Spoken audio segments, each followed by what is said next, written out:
everybody. Thursday, 11th of May 2023, now 7:18 a.m.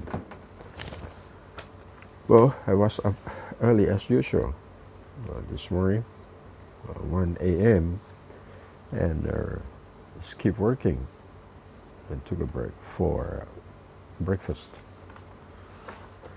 I just took a look about the final exam papers for students that we took the final exam on the 9th of May 2023. That's Tuesday. And tomorrow we will take exam in the afternoon, and tomorrow next week. Just talk a little bit about our exam. My class for senior student in electronics, that's the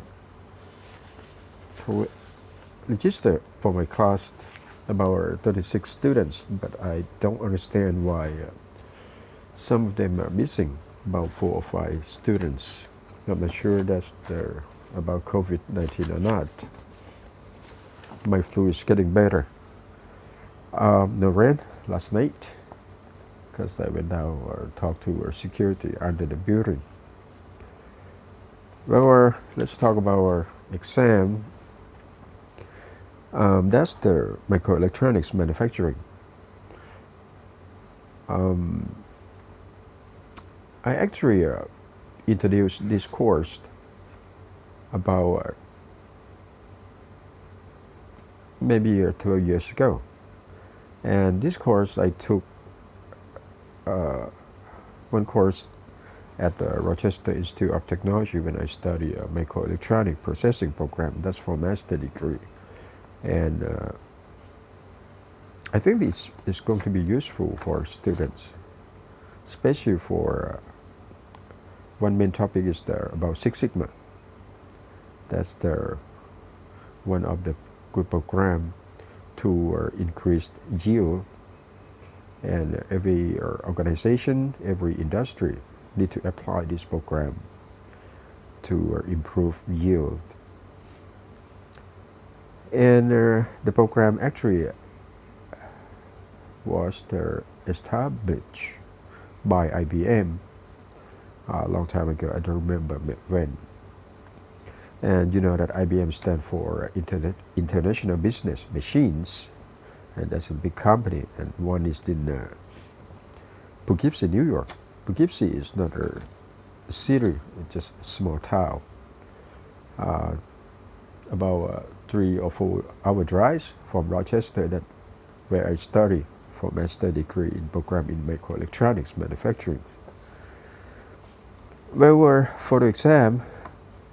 For this class, the main topics include cycle time, reliability, of course Six Sigma or total quality management,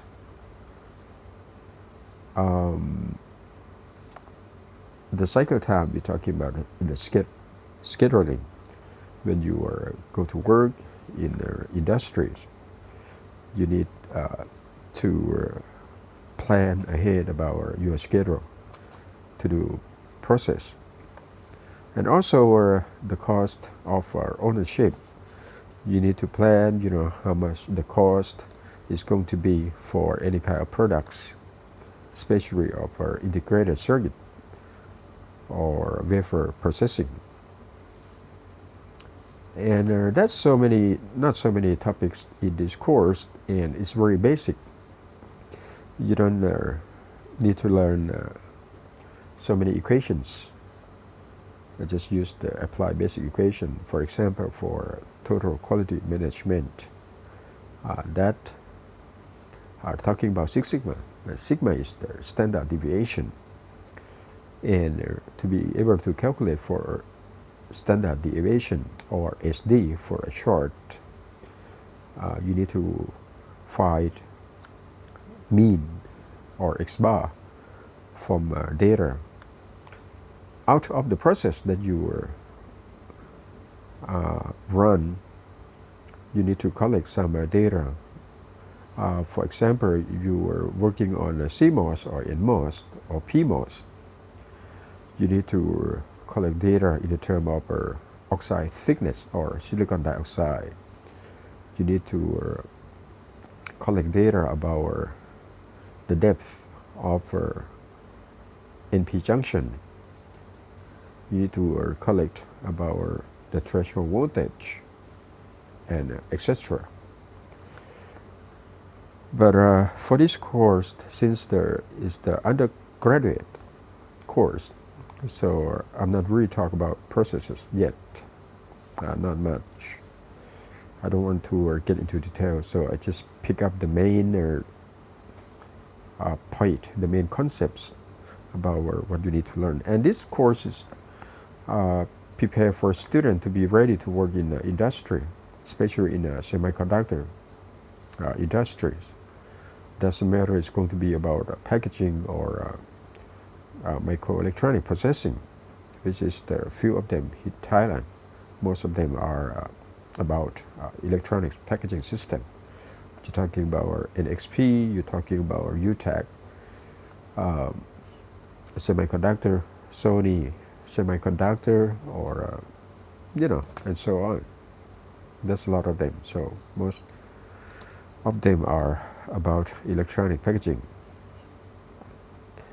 Well, from the final exam paper here, I have the totals, the 280 points, and we have 5 problems, and I put this one. It's very clear that the exam papers is coming with 5 pages, and this one, since the exam is for a senior engineer, I always put the exam as the open book, open note, so you feel free to bring whatever documents into the exam, and you need to work out on numbers.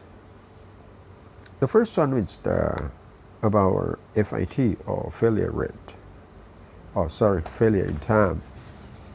That's to tell you the unit of, or introduce you the unit of FIT, failure in time. That's the you have only one equation to calculate FIT. One FIT is equal to one failure per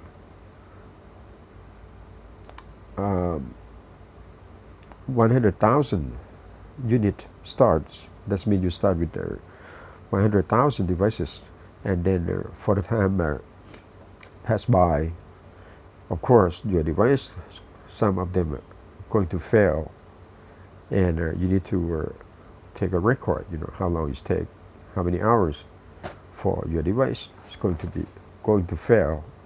So your one FIT actually is equal to one failure per 100,000 units starts, and in an hour. Sorry, not 100,000 units start. That's actually is the 1,000 million, or 10 to the 9th of the unit start, and you will be able to calculate for how many FIT. That's equal to a number of device fail divided by a number of unit start, and multiplied by hours. How long it takes for that kind of device. Maybe 5 devices fail in 10 hours, so you'll be able to calculate the failure in time in the unit of FIT. So that's straightforward for the problem number 1. Problem number 2, we're talking about the cycle time management, or CTM.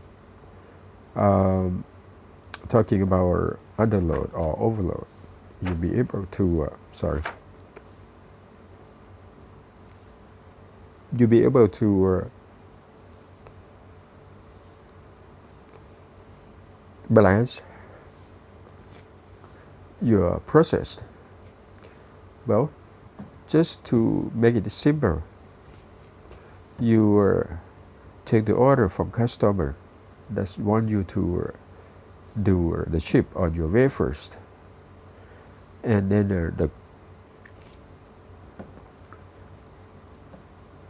the industry have ability to do how many wafers, per week, per day. So you need to balance, not overload or underload. All right, hold on a second. All right, let's continue. And then you're talking about, for example, you want to make a CMOS or NMOS or PMOS on a wafer. And one wafer you can fill up with so many chips. Then to finish the NMOS process, you might to go through about 60 or 70 steps or processes. For example, oxidation, dry etch, wet etching. That's I'm going to put in the book. That's why I'm working on the silicon processing for somebody who are interested, as I showed to you before. And that's going to be a number of turns or number of processes that you have to go through to be able to complete your devices or complete your chip on wafer. That's about cycle time management. Number 3, I'm talking about the acceleration testing. That means sometimes sometimes you need to operate your devices or your system under unusual conditions. For example, you not operate your device, you not operate your system at the temperature, room temperature, 27 degrees Celsius or 30, but sometimes you have to go through the very low temperature, maybe even negative temperature, or sometimes it's operate in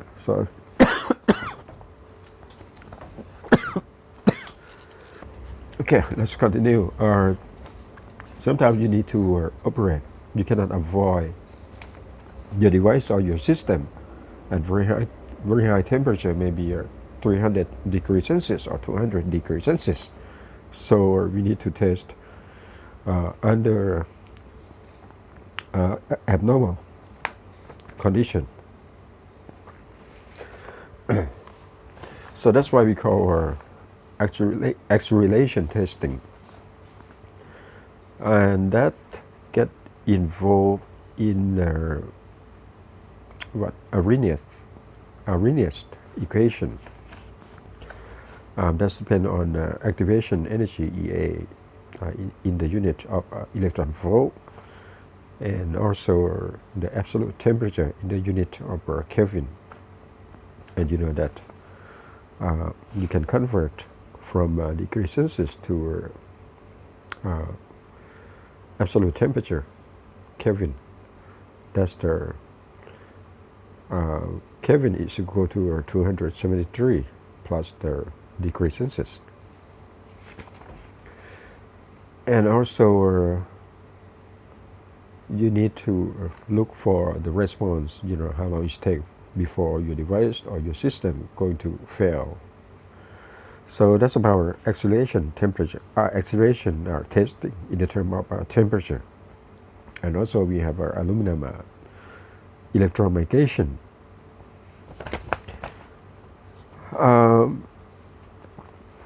Number 6, we're talking about yield and defect density. On the wafer and on the chip, you need to look for the yield. You'll be able to calculate the defect density or yield in the term of defect density. According to equation, yield equal to exponential negative AD, where A is the area of the chip and D is the defect density.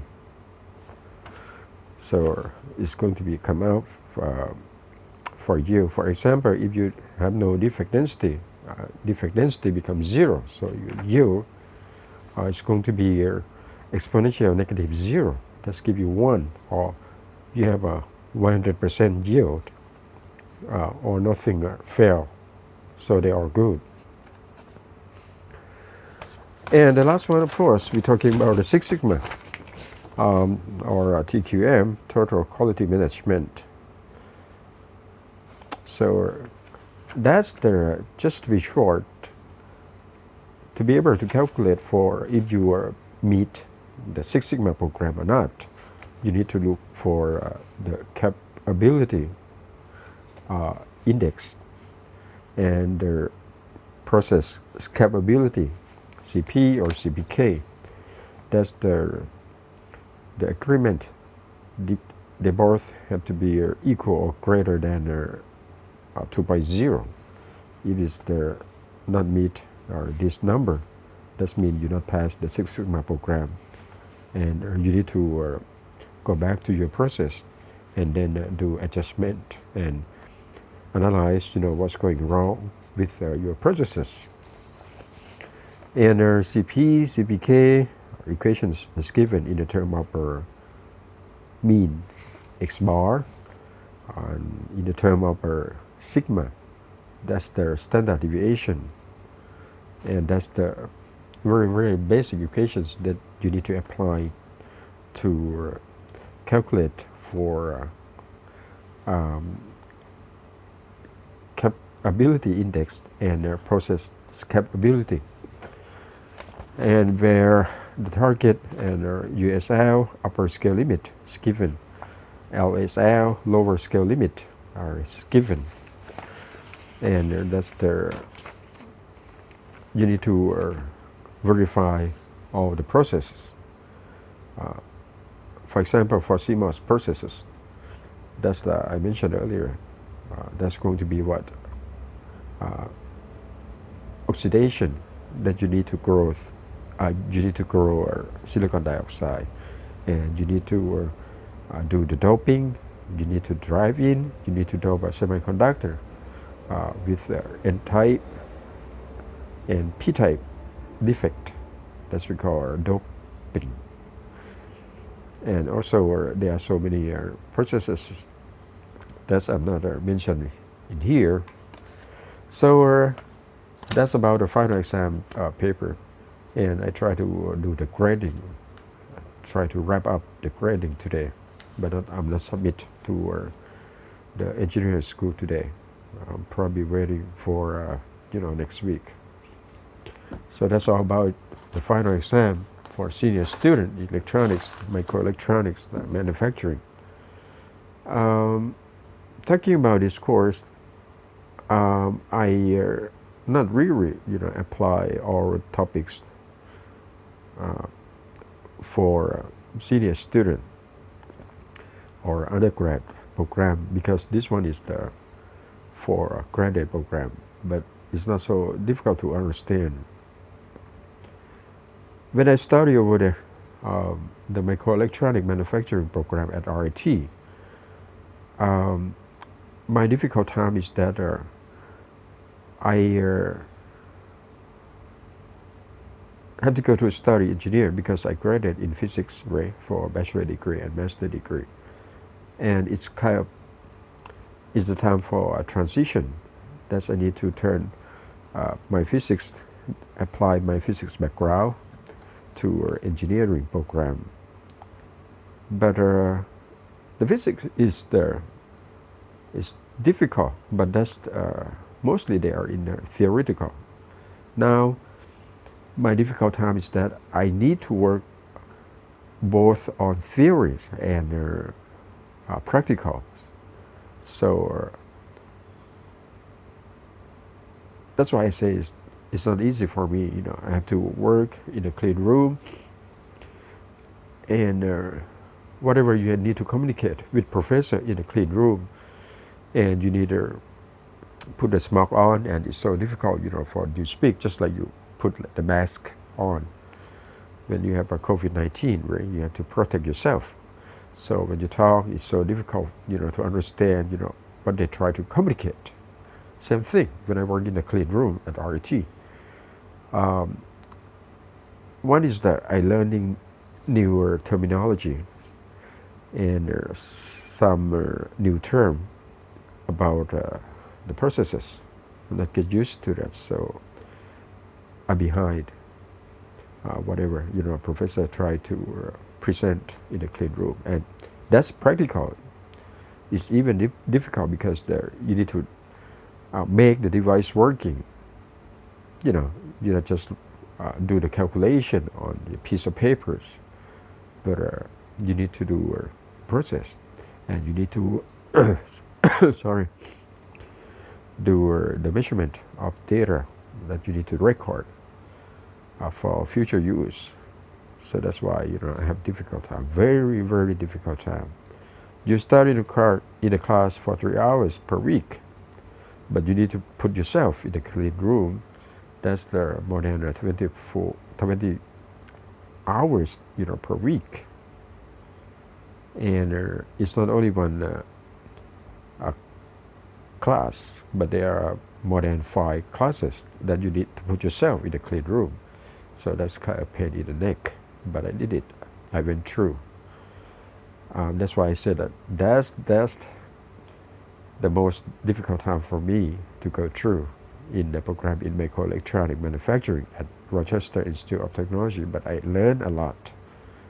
That's why I want to continue, working on this field or silicon processing. Okay, that's a little bit for now. We will have a good Thursday, everybody. Take care. Bye.